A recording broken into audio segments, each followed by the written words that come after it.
Clinical photography are important for both medical record keeping and medical education.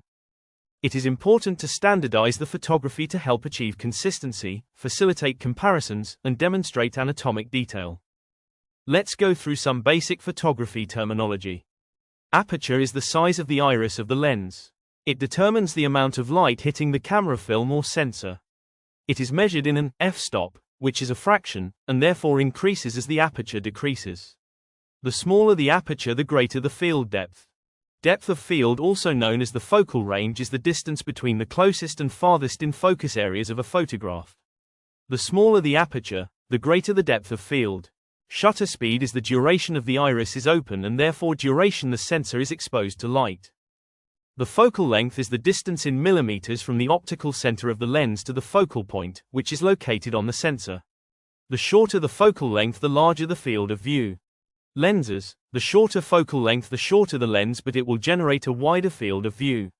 Hence, a wide-angle photograph requires a shorter lens, whilst a narrow field requires a longer lens.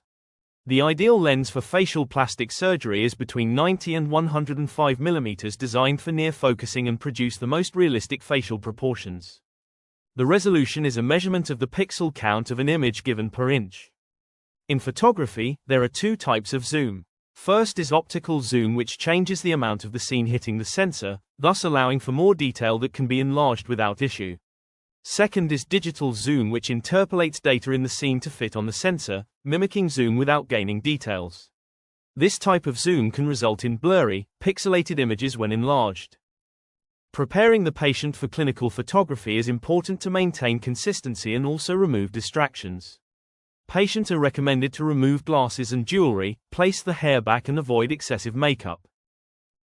During clinical photography for rhinoplasty, the patient is positioned according to the Frankfurt horizontal plane, which is defined as an imaginary line from the top of tragus or superior external ear canal to the infraorbital rim, estimated by the junction of lower lid and cheek skin.